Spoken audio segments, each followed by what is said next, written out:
오늘의 주요 뉴스입니다. 코로나19 확산세가 전국적으로 꺾이질 않으면서 정부가 주말 거리두기 격상 여부를 논의하기로 했습니다. 이런 가운데 위중증 환자도 지속해서 늘고 있어 신규 확진자가 4,500명대를 유지해도 열흘이면 중환자 병상이 소진될 전망입니다. 이번 주말에만 20만 명의 수험생이 대학별 고사에 응시하는 등 대학별 입시 전형 방역에 비상이 걸렸습니다. 정부는 수능 이후 코로나19 확산을 막기 위해 오는 22일까지 대학별 보사 관련 방역을 집중해서 관리하기로 했습니다. 지난 10월 경상수지 흑자 규모가 116억 달러로 역대 3위를 기록했습니다. 이는 3년여 만에 최대 폭의 흑자로 이로써 올해 초부터 10월까지 누적 경상수지 흑자는 549억 달러를 돌파했습니다. 미국에선 성탄절이 있는 주에만 2만 명 가까운 사망자가 나올 것이란 전망이 나왔습니다. 성탄절 악몽이 현실화할 수 있다는 경고가 나온 것인데 입원 환자 수가 하루 10만 명을 넘으면서 의료 체계 붕괴 우려까지 제기됐습니다. 1964년 세계 최초의 심해 유인 잠수정이 개발되면서 인류의 심해 탐사가 본격화됐습니다. 깊은 바닷속 생태계는 육지와 어떻게 다를까요? 오늘 궁금한 뉴스에서 인류의 심해 탐사 역사와 심해 생물의 생존 전략 등 생태계에 대해 자세히 알아봅니다.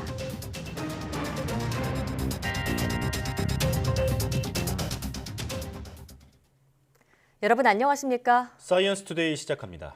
정부가 수도권을 중심으로 빠르게 퍼지는 지금의 코로나19 확산세가 쉽게 꺾이지 않을 것 같다고 전망했습니다. 정부는 주말까지 확진자 발병 추이를 살펴보면서 수도권과 전국의 사회적 거리두기 단계를 현 수준보다 더 높일지 연장할지 등을 최종적으로 결정할 방침입니다. 윤태호 중앙사고수습본부 전략기획반장은 정부 세종청사에서 열린 브리핑에서 거리두기 단계 격상 여부를 포함해 다음 주 월요일에 종료되는 거리두기 단계 구분을 어떻게 할지 논의가 계속 이루어지고 있다고 말했습니다.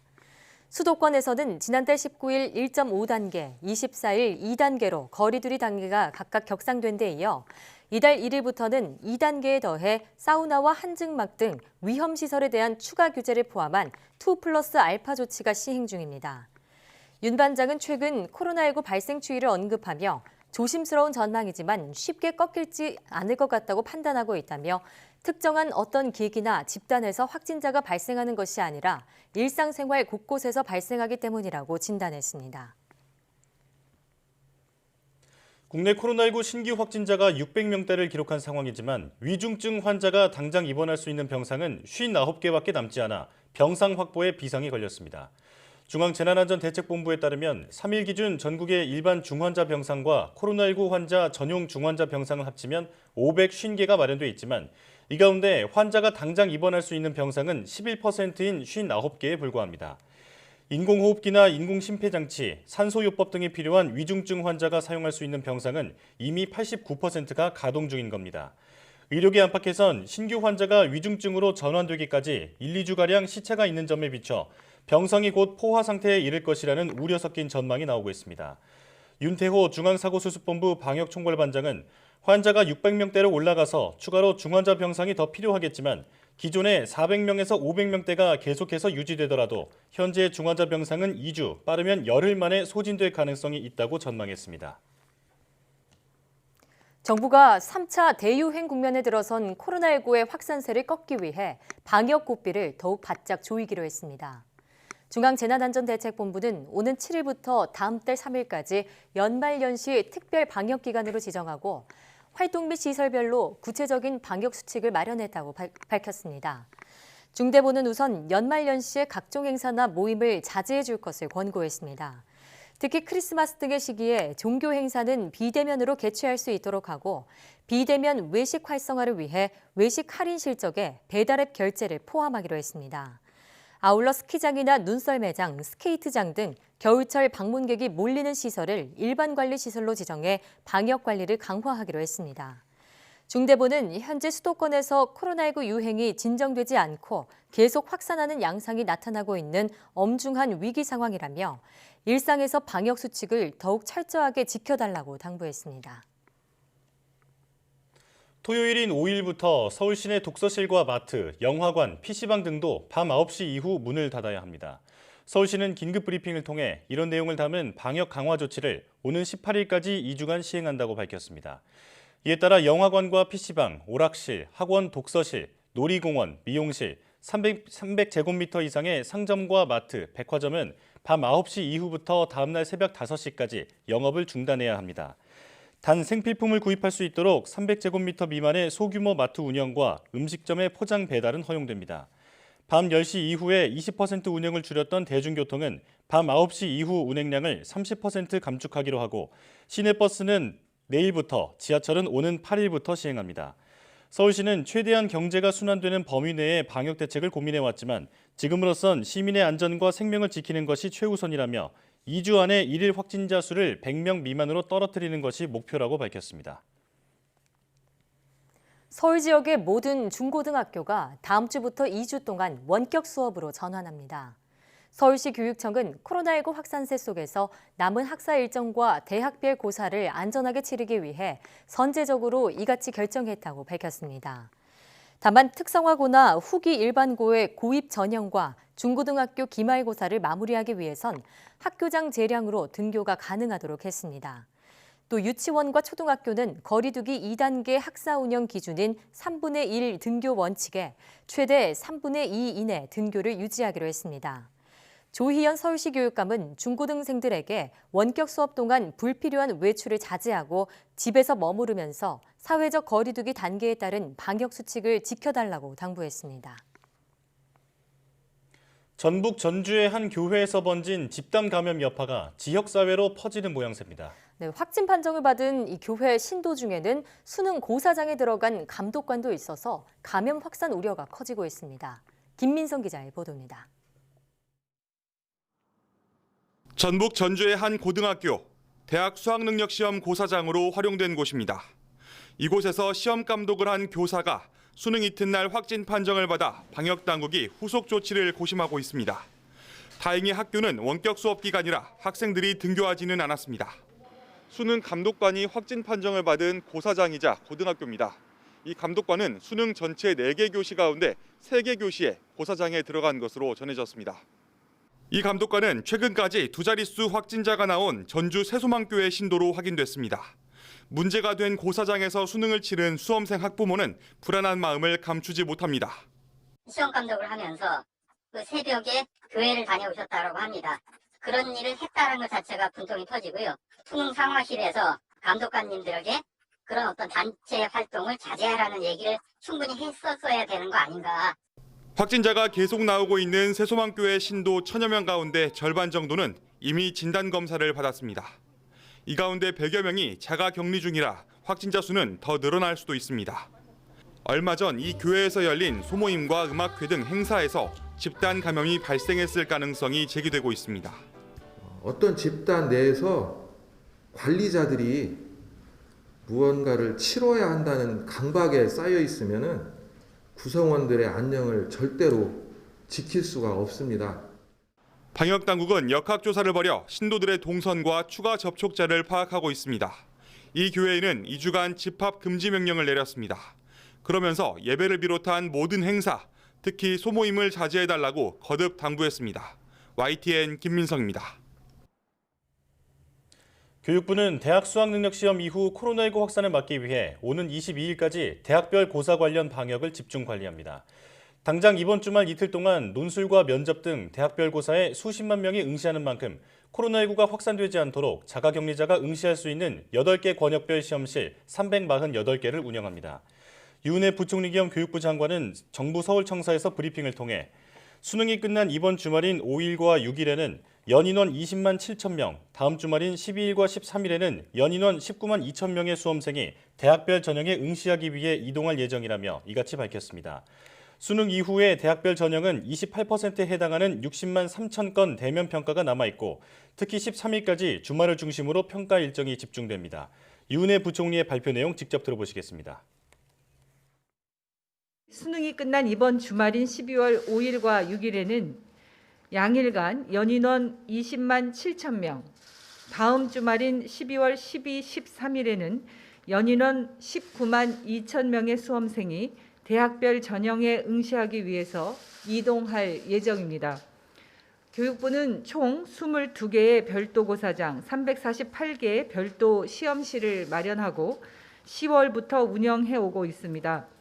자가격리자 통지를 받은 수험생은 교육부가 준비한 전국 8개 권역의 권역별 시험장에서 대학별 전형에 응시하게 됩니다.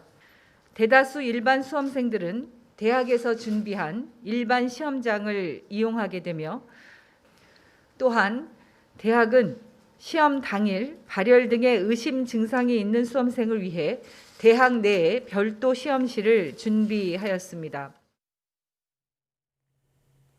방역당국의 우려대로 코로나19 3차 대유행의 확산세가 갈수록 거세지고 있습니다. 계절적 요인과 엇박자를 내는 거리 두기, 또 느슨해진 방역의식이 주된 원인으로 꼽히고 있습니다. 나혜인 기자가 보도합니다. 지난달 19일 이후 16세 동안 코로나19 신규 확진자가 300명을 밑돈 날은 단 하루뿐입니다. 지난달 26일 500명을 넘긴 뒤 8일 만에 600명 선을 넘어서면서 정점을 찍었다고 보기도 어려운 상황입니다. 대구 경북을 중심으로 감염이 확산했던 1차 대유행 때도 300명 넘는 신규 확진자가 연일 계속된 건 11일이 전부였습니다. 이번 3차 대유행의 확산세가 좀처럼 가라앉지 않는 데에는 계절적인 요인이 한몫하고 있습니다. 날이 추워지면서 실내 활동이 늘어나고 그만큼 사람들이 밀집된 환경에 노출되는 상황이 많아졌기 때문입니다. 이런 점을 고려하면 거리두기 단계를 선제적으로 격상해 초기에 감염 확산을 잡았어야 한다는 지적이 나옵니다. 강력한 대응 체계로 확산세를 막은 뒤 단계를 낮추는 게 오히려 경제적 피해 등을 줄이는 길이라는 겁니다. 이제 11월 초에 사회적 거리두기를 완화시키면서 그래서 여러 가지 기준이라던가 사회적 거리두기의 원칙 같은 것들을 좀 많이 바꿨었거든요. 근데 그러면서 그중에 일부 식당이나 이런 전파가 쉽게 이루어질 수 있는 부분들에 대한 것들이 너무 많이 완화가 됐습니다. 지난달 24일부터 수도권에 2단계를 적용해 카페나 유흥업소 등의 영업을 제한했지만 규제가 덜한 곳으로 사람들이 몰리는 이른바 풍선 효과가 일어나고 있습니다. 사태 장기화에 따른 피로감으로 느슨해진 방역의식도 우려되는 점입니다. 국민들께서 거리두기의 필요성과 원리를 이해하고 이에 동참해 주지 않는다면 시설을 폐쇄하고 이용을 제한하는 조치를 취하더라도 유행을 차단하는 데는 제한적입니다. 최근 일주일 동안 하루 평균 신규 확진자는 503명. 방역당국의 강력한 조처와 시민 협조가 뒤따르지 않으면 폭발적인 확산세는 한동안 계속될 수밖에 없어 보입니다. YTN 나혜인입니다. 지난 10월 경상수지 흑자 규모가 116억 달러를 넘어서면서 3년여 만에 최대 폭의 흑자를 기록했습니다. 지난 10월 경상수지 흑자 규모는 역대 3위로 6달 연속 흑자 기조를 이어갔습니다. 보도에 이종수 기자입니다. 한국은행에 따르면 10월 경상수지는 116억 6천만 달러, 우리 돈으로 약 12조 8천억 원 흑자를 기록했습니다. 지난 9월에 이어 2달 연속 흑자 규모가 100억 달러를 넘었습니다. 10월 흑자 규모는 2017년 9월 123억 4천만 달러 이후 가장 클 뿐만 아니라 1980년 1월 이후 역대 세 번째로 큽니다. 이에 따라 올해 초부터 10월까지 누적 경상수지 흑자는 549억 7천만 달러로 불어났습니다. 지난해 같은 기간보다 53억 달러 많고 한은의 올해 경상흑자 전망치 650억 달러에 다가섰습니다. 11월 같은 경우에 경상수지 흑자를 정확하진 않지만은 비슷한 규모로 본다면 11월까지 하면 거의 금년 목표가 달성되지 않을까라는. 상품 수출입 차이인 상품 수지 흑자가 지난해 10월 80억 3천만 달러에서 올해 10월은 101억 5천만 달러로 늘었습니다. 수출과 수입 모두 1년 전과 비교하면 줄었지만 수입의 감소폭이 더 컸습니다. 수출의 경우 반도체 승용차를 중심으로 늘면서 하루 평균 22억 4천만 달러로 하루 기준으로는 23개월 만에 증가세로 전환했습니다. 서비스 수지는 6억 6천만 달러 적자를 냈지만 여행 수지 적자폭이 3억 5천만 달러 줄면서 1년 전보다 10억 6천만 달러나 줄었습니다. 증권 투자는 내국인의 해외 투자와 외국인의 국내 투자가 41억 8천만 달러, 39억 2천만 달러 각각 늘었습니다. 내국인의 해외 투자는 7개월, 외국인의 국내 투자는 5개월 연속 증가세를 이어갔습니다. YTN 이종수입니다. 신약을 개발하는 과정에는 약물의 독성과 반응을 확인하기 위해 동물 실험이 필수적입니다. 국내 연구진이 인체 장기의 기능을 모사한 생체 시스템을 개발해 동물의 희생을 줄이며 다양한 실험을 할 수 있는 발판을 마련했습니다. 보도에 김진두 기자입니다. 동물 실험에 가장 많이 쓰이는 실험동물, 마우스입니다. 신약 후보 물질의 흡수율, 독성 등을 확인하는 데 활용됩니다. 인간을 위한 어쩔 수 없는 희생이지만 연구진들의 마음은 편치 않습니다. 이전에 실험을 할 때 실험동물을 가지고 많이 실험을 했습니다. 근데 그럴 때마다 실험동물이 희생되는 모습을 보면 참 마음이 아프고 그리고 힘든 부분이 많았는데 화면에 보이는 것은 인간의 신장세포입니다. 평평한 일반 세포와 달리 입체적이면서 신장의 특징까지 잘 나타납니다. 혈액순환을 모방한 시스템 위에서 살아있는 채로 증식한 세포이기 때문입니다. 신약 개발 과정에서 동물 실험은 필수적입니다. 하지만 이 시스템은 동물 대신 인간의 세포를 이용해 약물의 흡수와 대사, 독성과 효과까지 한 번에 확인할 수 있다는 장점이 있습니다. 이 시스템은 인체 시험 결과와 비교할 때 약 78%의 정확도를 보였습니다. 줄기세포를 분할시켜 만든 인공장기, 오가노이드를 이용한다면 최대 90%까지는 정확도를 올릴 수 있을 것으로 보입니다. 생체가 가지고 있는 아주 저희가 모르는 또 굉장한 시스템이 있거든요. 그래서 그걸 아주 대체할 수 있는 방법은 현재까지로는 불가능할 것 같고요. 그럼에도 불구하고 90%면 100마리 쓸 거 50마리라도. 네, 그 정도를 기대합니다. 동물의 희생을 줄이면서도 임상 정확도를 높일 수 있는 생체 모사 시스템의 등장은 신약 후보 물질의 판정과 개발에 큰 도움이 될 전망입니다. YTN 김윤우입니다.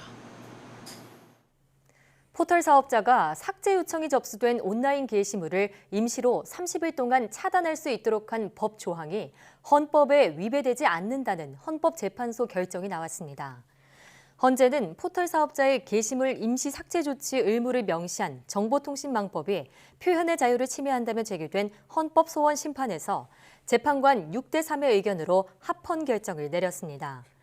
헌재는 사업자가 임시 조치를 해도 다시 정보를 게재할 수 있고 의사표현 통로도 다양해 자유로운 여론 형성이 방해된다고 볼 수 없다고 지적했습니다. 정보통신망법에서는 정보통신 서비스 제공자가 정보 삭제 요청을 받으면 삭제나 임시 조치 등 조치를 하도록 하고 있습니다. 30일간 게시물 접근을 차단하는 임시 조치는 삭제 요청으로 다툼이 예상될 때 할 수 있습니다.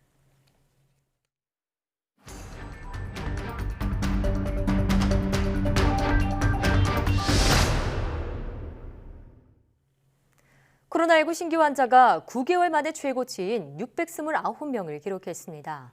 거리 두기 효과가 아직 성과를 내지 못하는 상황에서 정부는 추가 격상을 검토하고 있는데요. 고려대학교 역학대학 김정기 교수와 자세한 내용 알아보겠습니다. 전화로 연결돼 있습니다. 교수님 나와 계십니까? 네, 안녕하세요. 네. 확진자가 600명대를 넘어선 이유에는 여러 요인이 있겠지만 겨울철이라는 계절적 요인이 크게 작용했다는 분석이 있습니다. 어떻게 보십니까? 말씀하신 계절적인 요인이라고 하면 일단 기온이 내려가는 부분과 건조한 부분으로 나눠서 생각할 수 있는데요. 일단 추운 날씨 같은 경우에는 기본적으로 바이러스가 활성이 증가를 하게 됩니다. 네. 더군다나 날씨가 춥게 되면 이제 사람들이 실내에서 활동하는 비율이 높아지거든요. 그래서 이러한 부분도 실제로 코로나19 전파랑 관련성이 있고 또 하나 건조한 부분 같은 경우에는 보통 코로나19가 호흡기 바이러스이기 때문에 비말 전파를 주로 일으키는 것은 맞습니다. 근데 제한적으로 공기 전파가 일어난다고 알려져 있거든요.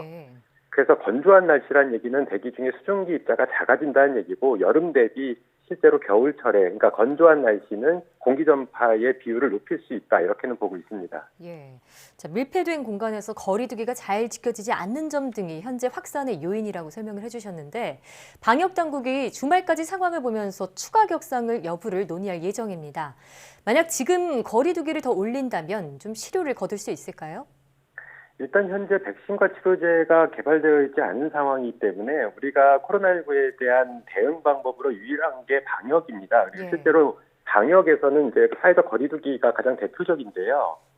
그만큼 아무래도 지금 이 전파를 줄이기 위해서는 사회적 거리두기를 격상하는 것이 필요하겠다. 근데 그 실효성은 글쎄요 단계를 올리는 거에 대비 일정 비율로 증가는 하겠지만 이 부분 역시 실효성을 발휘하기 위해서는 실제로 가장 중요한 게 현재로서는 마스크 착용이거든요. 네. 근데 아무리 사회적 거리두기를 3단계까지 격상을 시킨다라고 해도 일정 부분 식당이라든가 이런 부분에서 뭐 식사하실 때나 음료를 마실 때 실제로 마스크를 벗게 되는 환경에 놓일 수밖에 없고, 이러한 부분이 실제로 전파를 일으키는 가장 대표적인 이유거든요. 네. 그래서 이러한 부분에 대한 근본적인 대책이 더 필요한 게 아닌가 이런 생각을 가지고 있습니다. 예. 자, 이번 3차 대유행은 대구 경북 중심의 1차 유행, 그리고 수도권 중심의 2차 유행과는 달리 전국적으로 또 산발적인 감염 양상을 보이고 있습니다. 어떤 요인 때문으로 볼 수 있을까요? 1차와 2차 때는 실제로 발생했던 그 집단 자체가 동일 집단이었거든요. 네. 그 실제로 1차 때는 신천지라고 하는 종교단체였고, 2차 때는 물론 사랑제일교회뿐만 아니라 일부 신도가 서울 도심 집회를 참가하면서 약간은 전국적인 전파 양상을 보이기도 했는데, 지금 3차 대유행 같은 경우에는 실제로 이러한 특정 시설이나 단체랑 관련이 없이 다양한 곳에서 발생을 하고 있거든요. 그래서 이렇게 다양성이 증가했다는 부분이 실제로 통제를 하기가 더 어려운 부분이 있다라고 생각을 하고 있고, 앞서 말씀하신 계절적인 요인도 작용을 하고 있지 않나 이렇게 생각을 하고 있습니다. 네. 이처럼 코로나19 확진자가 늘어나면서 병상이 포화 상태에 이르렀다는 분석입니다. 특히 정부가 중환자 치료 병상은 열흘 내에 소진될 수 있다고 밝혀서 논란인데요. 병상 부족 문제 좀 뚜렷한 해결 방안이 있을까요? 실제로 말씀하신 대로 현재 어제 기준으로 전국에 즉시 입원 가능한 중환자 병상이 66개밖에 남지 않았거든요. 근데 지금 현재 위중증을 보이고 계시는 분들은 과거에 확진자 규모가 200명에서 300명대의 확진자 규모였을 때 확진되신 분들입니다.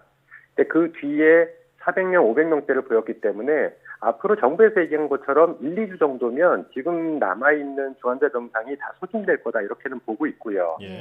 이 부분에 대한 해결 방법은 글쎄 실제로 코로나19를 위한 어떤 중환자 병상 이외에 다른 질병으로 확보되어 있는 중환자 병상의 일부분을 실제로 코로나19로 전환을 시킬 필요가 있지 않겠느냐라고 생각은 하고 있는데, 일단 코로나19 때문에 그렇게 되면 다른 질병 환자들에 대한 관리가 소홀해질 수가 있거든요.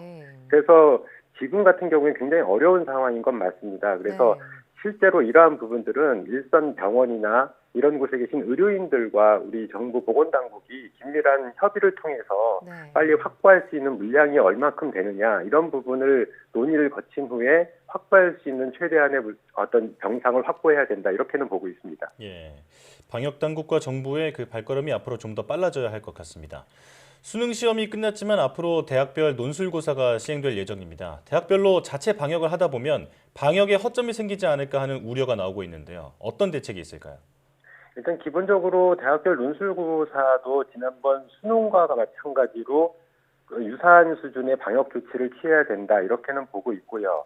이렇게 됐을 때 실제로 수능 당시에는 감염자, 그러니까 확진자하고 격리자가 별도의 시설에서 시험을 봤거든요. 근데 대학별 논술고사도 그렇게 할 수 있느냐, 이 부분은 교육부 차원에서 어떤 대책이 필요할 거다 이렇게는 보고 있고요.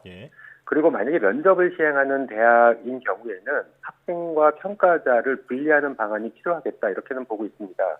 그래서 비대면 방식으로 해서 실제로 학생과 평가자를 다른 공간에 두고 비대면으로 진행하는 이러한 방법들도 좀 강구를 해야 되지 않나 이런 생각을 가지고 있습니다. 비대면 평가 방식도 도입할 필요가 있다 말씀하셨고요. 또 현재 정부가 글로벌 제약사들과 백신 선구매 협상을 진행 중입니다. 이 계약 조건에 면책 조항이 들어가 있다고 하는데 어떤 의미인 건가요? 말씀하신 대로 그 의미 그대로입니다. 이제 면책 조항이라고 하는 게 향후에 지금 상용화되려고 하는 백신들이 일반 시민을 대상으로 대규모 접종이 됐을 때 이상 반응이 발생하게 되면 인과관계가 입증되더라도 제약사에서는 보상을 하지 않겠다라는 조항이거든요. 이렇게 되면 피해는 고스란히 시민들에게 돌아갈 수밖에 없습니다. 그래서 실제로 뭐 일부 국가들, 뭐 미국이나 일본 같은 경우에는 국가에서 보상하는 부분을 고민을 하고 있고요. 우리나라 같은 경우에도 국가 차원에서 실제로 인과관계가 입증된 이상 반응인 경우에는 국가 차원에서 보상하는 방법에 대한 고민을 할 필요가 있겠다 이렇게는 보고 있습니다. 문제가 발생했을 때의 보상 방안도 고려할 필요가 있다 말씀해 주셨습니다. 주요 선진국들이 백신 물량을 선점하면서 백신 불평등이 현실화하고 있습니다. 우리 정부의 백신 확보는 잘 되고 있는 건가요? 일단 1,000만 명분에 대한 거는 코백스에서 확보를 일단은 한 거고요. 그러니까 나머지 적게는 뭐 2천만 명 또는 3천만 명분을 추가적으로 확보를 해야 되는데 근본적으로 가장 이상적인 방법은 국내 백신 제약회사에서 개발 중인 백신들이 빨리 개발이 완성되고 상용화 되는 방법이 가장 좋다 이렇게는 보고 있습니다. 그런데 현재 진행 상황을 보면 앞으로도 한참 걸릴 것 같다는 생각은 들고요. 그렇게 되면 유일한 방법은 개별 제약사, 그러니까 글로벌 제약사들과 협상하는 방법밖에는 없다 이렇게는 보고 있고 가능한 한 개발이 성공이 확실히 되는 그런 제약사들과 그리고 안전성이나 효능 같은 부분들을 검증할 수 있는 그런 백신들을 빨리 확보하는 게 필요하겠다 이렇게는 보고 있습니다. 지금으로선 글로벌 제약사의 백신 도입이 가장 현실적인 대안인데 모든 국민에게 안전하고 또 효과적인 백신을 공급하겠다는 기본 방침은 계속 이어나가야겠습니다.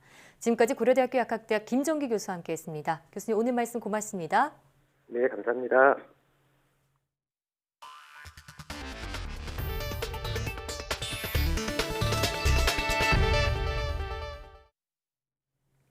미국 최고의 전염병 전문가인 앤서니 파우치 국립알레르기 전염병 연구소 소장이 영국의 코로나19 백신 승인 절차를 비판했다가 영국이 반발하자 사과했습니다. 바이든 미 대통령 당선인은 파우치 소장에 대한 신임을 표명하고 그가 안전하다고 하면 백신을 맞겠다고 말했습니다. 김진호 기자입니다. 영국 정부는 지난 2일 세계에서 최초로 미국 제약사 화이자와 독일 생명공학기업 바이오엔테크가 공동 개발한 코로나 백신의 긴급 사용을 승인했습니다. 생각보다 빠른 영국의 백신 승인에 대한 회의적인 시각이 늘고 있는 가운데 파우치 미 전염병 연구소장이 영국이 코로나 백신을 성급하게 승인했고 이는 신중하지 못한 행동이었다고 지적했습니다. The UK has decided to do it a little bit differently. They've gone over it very quickly, and I can say, and this is not a criticism, but they've done it in a way that has much less deep than has been done and is being done by the FDA in the United States. 반면 파우치 소장은 미국 식품의약국 FDA에 대해서는 코로나19 백신 자료를 매우 신중하게 검토하고 있다면서 그것이 적절한 행동이라고 평가했습니다. So we put the data through a very stringent process of literally point by point. 하지만 파우치 소장의 이러한 발언에 영국은 즉각 반발했습니다. 영국 의약품 건강관리제품 규제청은 파우치 소장의 비판에 공식 성명을 내고 우리는 가능한 최단 시간에 백신 데이터를 엄격하게 평가했다고 반박했습니다. 이어 우리는 백신을 검토하는데 철저함을 훼손하지 않았다고 강조했습니다. 그러자 파우치 소장은 영국 BBC TV와 인터뷰를 갖고 영국 보건당국의 결정을 훼손하려 한 것이 아니었다면서 오해가 있었고 제 발언에 대해 사과한다며 고개를 숙였습니다. 바이든 미 대통령 당선인은 파우치 소장의 유임을 원하고 그를 차기 행정부에서 자신의 최고 의학 자문역으로 임명하고 싶다는 뜻을 밝혔습니다. 바이든 당선인은 아울러 파우치 소장이 코로나19 백신이 안전하다고 말한다면 자신도 코로나19 백신을 맞겠다고 말했습니다. YTN 김진호입니다. 코로나19 백신 개발의 선두주자인 미국 제약사 화이자가 연내 백신 출시량 목표를 절반으로 줄였다고 월스트리트 저널이 현지 시각 3일 보도했습니다. 이 신문에 따르면 화이자는 지난달 중순까지만 해도 올해 연말까지 전 세계에 1억 회 투여분의 코로나19 백신을 공급할 계획이었으나 목표치를 5천만 회 투여분으로 대폭 줄인 것으로 전해졌습니다. 화이자 백신 개발 과정에 직접 관여한 한 소식통은 우리는 늦었다며 백신을 만드는 데 필요한 원료 중 초기 공급분이 기준을 충족하는 데 실패했다고 말했습니다. 이와 관련해 화이자 관계자는 백신 원재료 공급망을 늘리는데 예상보다 시간이 오래 걸렸다고 설명했습니다. 미국의 제약사 모더나가 내년 1분기 전 세계의 코로나19 백신을 1억 회분에서 1억 2,500만 회분 사이를 공급할 것으로 예상했다고 현지 시각 3일 로이터 통신이 보도했습니다. 이 가운데 미국으로는 8,500만 회분에서 1억 회분 사이가 제공되고 나머지 1,500만 회분에서 2,500만 회분은 다른 나라에 전달됩니다. 또 내년 한 해 동안 제조되는 자사 백신 분량이 5억 회분에서 10억 회분 사이일 것으로 전망했습니다. 미국에서 코로나19 확산세가 커지고 있는 가운데 질병통제예방센터는 크리스마스 악몽을 공개 경고했습니다. 성탄절이 있는 주에만 2만 명 가까이 사망자가 나오고 연말까지는 누적 사망자가 33만 명에 육박할 것으로 예측했습니다. 워싱턴 강태욱 특파원의 보도입니다. 미국 뉴욕시에 있는 한 초등학교입니다. 지난 9월 수개월 만에 대면 수업이 재개되면서 학생들이 등교하고 있습니다. 뉴욕시는 가을철 코로나19가 확산하면서 8주 만에 학교를 다시 폐쇄했다가 오는 7일부터 또 열기로 했습니다. 하지만 추수감사절 이후 최근 확산 분위기가 심상치 않으면서 우려의 목소리가 커지고 있습니다. I was surprised with that, knowing that we just came through the Thanksgiving holiday and the governor and all the medical experts are predicting that we're going to see a surge on top of our current surge. 당국으로서는 앞으로 다가올 성탄절 이동에 대한 우려가 커지고 있습니다. CDC는 성탄절 주간에만 최대 19,500명이 사망할 것으로 예측했습니다. 연말까지 누적 사망자가 최소 30만 3천 명, 최대 32만 9천 명에 이를 수 있다고 전망했습니다. 여기에 CDC 국장의 전망을 고려하면 내년 1월에는 10만 명 이상 사망자가 나올 수 있습니다. Potentially now starting to see 1,500 to 2,000 to 2,500 deaths a day from this virus. So before we see February, we could be close to 450,000 Americans have died from this virus. 추수감사절 이동을 자제하라는 권고가 먹히지 않은 가운데 성탄절과 연말로 이어지는 동안 같은 상황이 벌어지지 않을까 우려가 커지고 있습니다. 워싱턴에서 YTN 강태욱입니다. 미국에서 코로나19로 입원한 환자 수가 하루 10만 명을 넘어서면서 병원이 거의 포화 상태에 이르고 있습니다. 지금 추세가 계속되면 이달 중에 의료 체계의 붕괴가 현실화할 수 있다는 우려가 나오고 있습니다. 보도에 김현근 기자입니다. 미국 캘리포니아주는 최근 2주간 코로나19 입원 환자 수가 90%나 늘었습니다. 주 당국은 크리스마스 무렵에는 3배까지 증가할 것으로 예상하고 있습니다.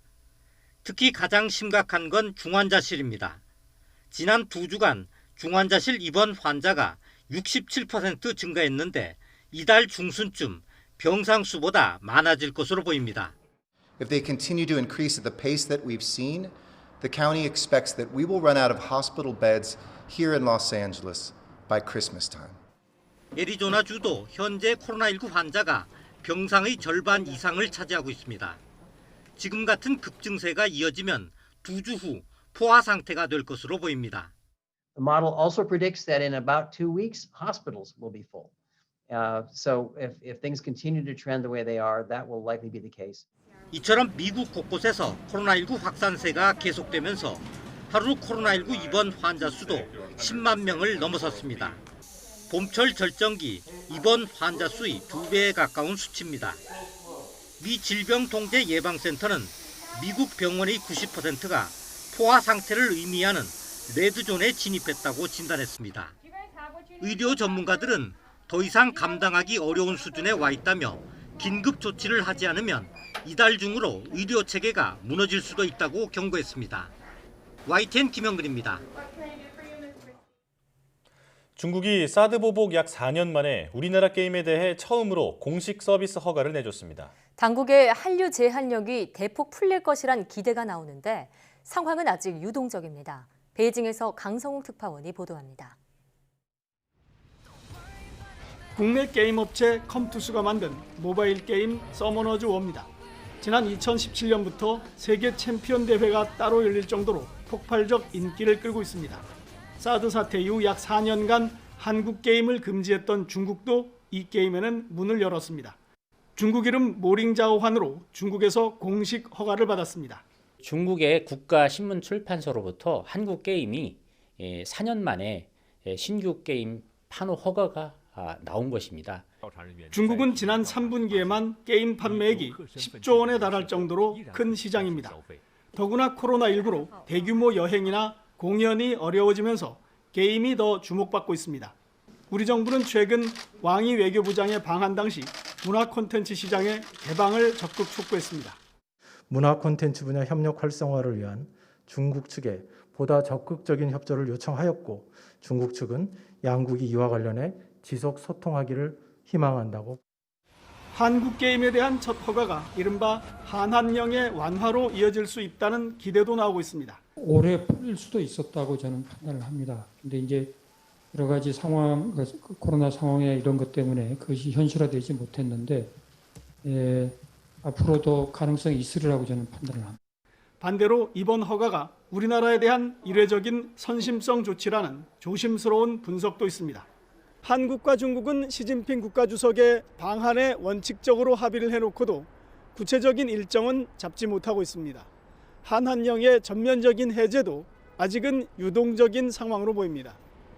베이징에서 YTN 강성웅입니다. 중국의 달 탐사선 창어 5호가 달 표면에서 채취한 흙과 암석 등을 싣고 이륙하는 데 성공했다고 관영 신화통신이 보도했습니다.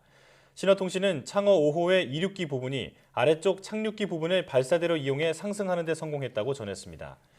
아울러 창어 5호가 달에서 19시간 동안 작업을 했으며 그동안 채취한 2kg 정도의 흙과 암석은 이륙기 내의 용기에 밀봉돼 있다고 설명했습니다.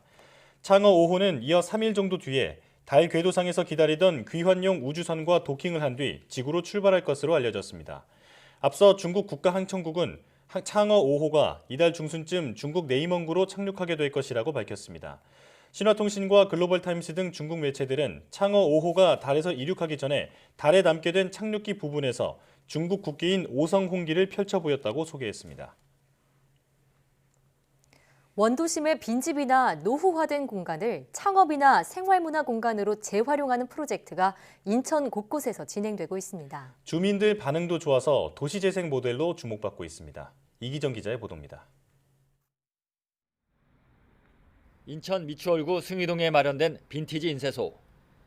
원도심에 흉물스럽게 방치됐던 빈집이었지만 인천시의 아이디어 공모 경진대회를 통해 창업 공간으로 재탄생했습니다.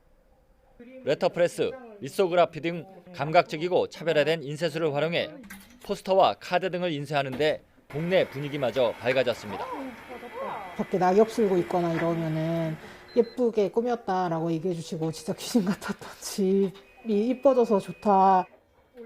용현동의 이 빈집은 마을 어르신들을 위한 건강 힐링센터로 리모델링 됐습니다. 운동을 많이 해요. 그러니까 다리가 많이 좋아졌어요. 덜 아파요. 근력이 떨어지는 고령층의 신체 활동을 위해 맞춤형 운동 프로그램을 진행하고 있지만 아쉽게도 코로나19 확산에 따라 탄력적으로 운영과 중단을 반복하고 있습니다. 처음으로 국민 참여 빈집 활용 아이디어 공모전을 실시한 인천시는 도시재생 모델의 가능성을 확인하고 내년부터 본격적으로 예산을 투입하기로 했습니다. 많은 국민들이 참여를 해서 그 아이디어 중에서 좋은 거를 골라서 이제 그 과정 자체가 창업 과정을 거치게 되기 때문에 그런 데에서 좀 굉장히 강점이 있는 것 같습니다. 인천시뿐 아니라 기초단체인 연수구는 고가다리 밑에 안 쓰던 지하 공간을 507 문화벙커라는 생활문화센터로 개조했습니다. 남동구에서도 카페로 이용되다가 경영난으로 오랫동안 방치됐던 열병합 발전소 굴뚝을 청년들의 창작 활동을 돕는 복합 공간으로 새롭게 단장하는 등 원도심 활성화 프로젝트가 곳곳에서 진행되고 있습니다. YTN 이기정입니다.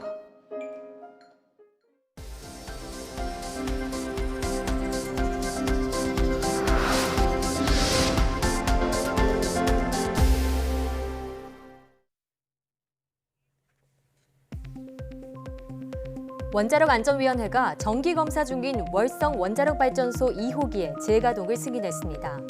원안위는 9월 15일부터 월성 2호기에서 94개 검사를 진행한 결과 원자로 운전이 가능하다고 판단했습니다. 원안위는 월성 2호기에 대해 출력 상승 시험 등 9개 검사를 거쳐 정기검사를 마무리할 예정입니다.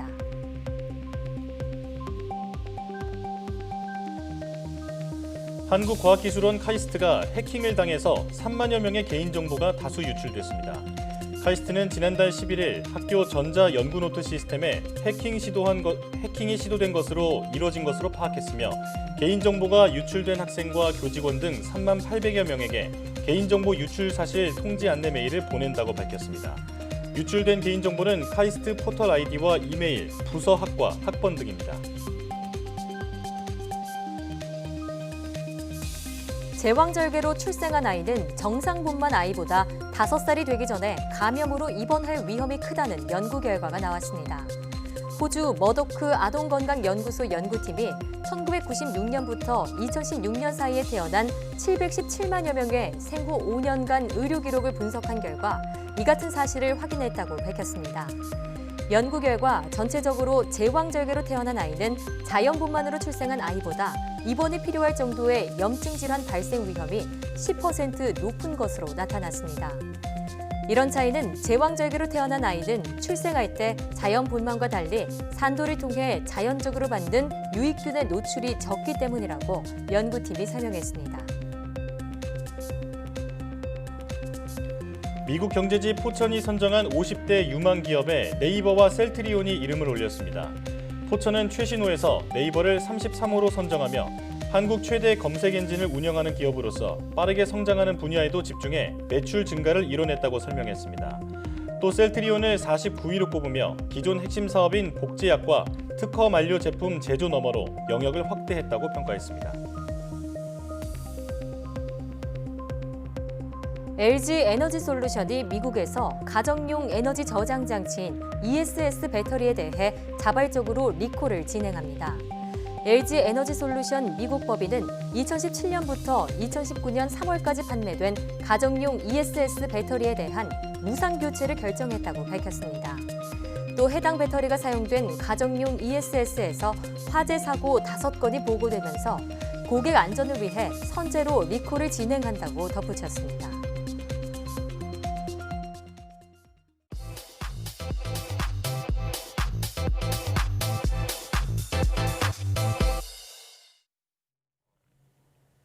과학에 대한 모든 궁금증을 풀어주는 궁금한 S 시간입니다.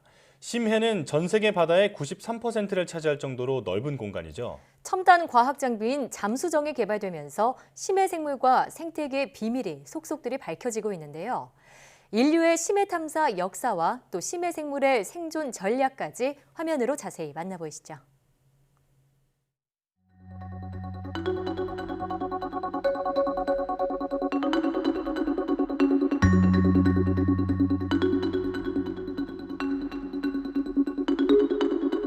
바다는 오랫동안 인류에게 동경과 경외의 대상이었습니다.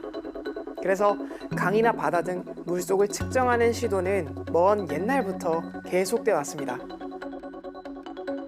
기원전 1800년 이집트 고대 벽화엔 수심을 측정하는 그림이 남아있는데요.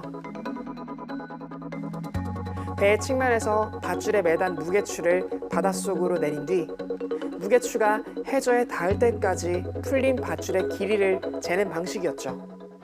이는 19세기 심해 탐사와 해양학의 발전을 이끈 챌린저호에서도 사용한 방법이었습니다. 2360톤급의 챌린저호에 승선한 6명의 과학자는 12만 5천 킬로미터를 항해하면서 지금껏 베일에 쌓여져 있던 수많은 해양생물 수집과 더불어 해저 지형과 해류의 측정을 시행했습니다. 챌린저호 항해를 통해 얻은 가장 값진 결과는 바로 북태평양 서쪽 대양에 위치한 마리아나 해구의 깊이를 최초로 측정했다는 것입니다. 수온을 측정하기 위해 내린 밧줄이 8,000m 넘게 내려가자 오치기라고 여겼지만 재측정 시에도 같은 결과가 나왔고 이들이 발견한 곳은 지구상 가장 깊은 심해인 마리아나 해구의 챌린저 딥이었습니다. 1876년 긴 항해를 마치고 돌아온 챌린저호는 엄청난 양의 표본이 가득했습니다. 항해 기간 아귀를 포함해 총 4,771종의 해양 생물을 발견했으며 이는 심해 연구의 초석이 되었습니다.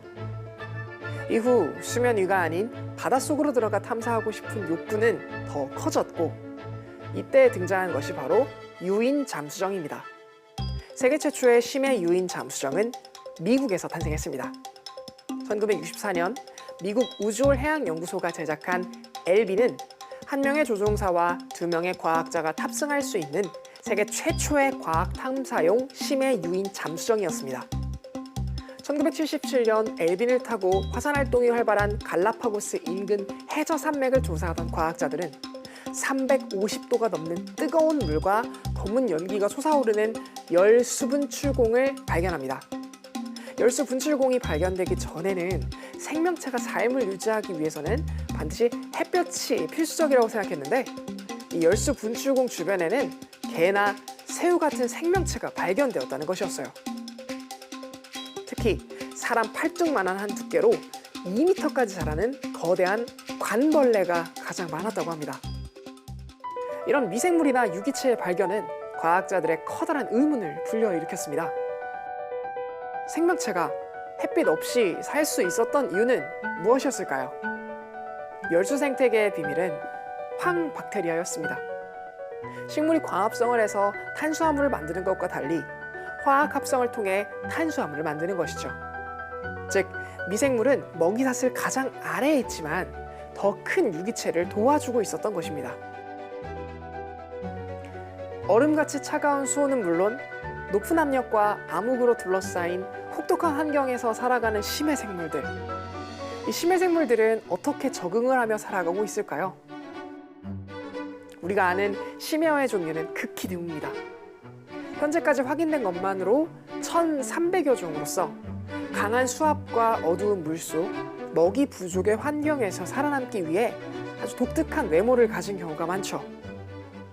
큰 턱과 무시무시한 이빨이 특징인 앵글러피쉬. 공포영화에서나 볼 것 같은 기괴한 모습인데요.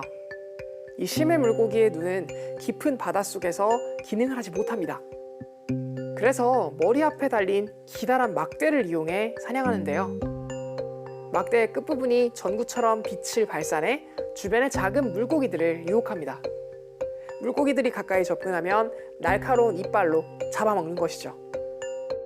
이렇게 빛을 내거나 빛을 낼 가능성이 있는 생물은 무려 76% 이상에 달하는 것으로 밝혀졌습니다. 다음 심해어를 볼까요? 투명한 머리를 가진 베럴아이입니다. 까만 눈처럼 보이지만 이건 콧구멍이고 투명한 머리 안쪽에 초록빛 구슬처럼 생긴 것이 바로 눈입니다. 눈이 통 안에 들어있어서 앞은 물론 머리 바로 위까지도 볼 수 있다고 하는데요. 심해에서 움직임 없이 떠다니다가 머리 위를 지나는 조그만 생명체의 빛을 감지해 수직으로 헤엄쳐 사냥을 하죠. 다음은 프로니마라는 생물입니다. 날카롭게 생긴 앞집게로 다른 플랑크톤의 몸을 찢고 들어가 숙주를 갉아먹이며 성장합니다. 그 안에서 새끼를 낳고 돌볼 수도 있죠. 숙주가 되는 것은 주로 해파리인데 시간이 지나면 텅 빈 시체만 남게 됩니다. 섬뜩한 외모로 영화 에일리언의 여왕 외계인의 모티브가 되기도 했다고 하네요. 오늘 궁금한 에세이에서는 미지의 세계, 심해 속 과학에 대해 알아봤는데요. 심해 속에는 아직 우리가 발견하지 못한 다양한 생물과 자원이 많기에 심해로 향하는 인류의 발걸음은 계속되지 않을까 싶네요. 그럼 궁금한 에세이는 여기서 인사드릴게요. 과학에 대한 궁금증이 있다면 언제든 유튜브에 사이언스 투데이를 검색해주세요. 이상 궁금한 에세이였습니다.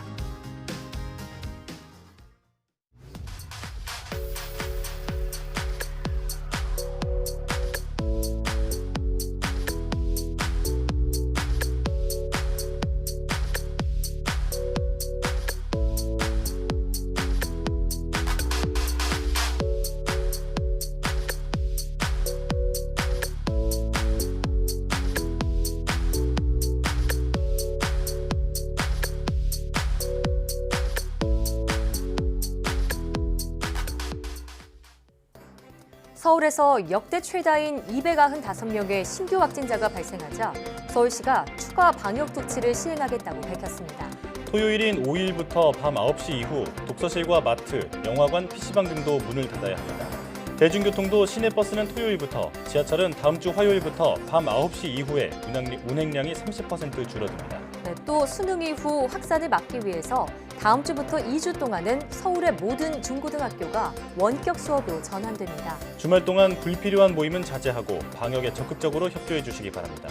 사이언스 투데이 여기서 마칩니다. 함께해 주신 여러분 고맙습니다.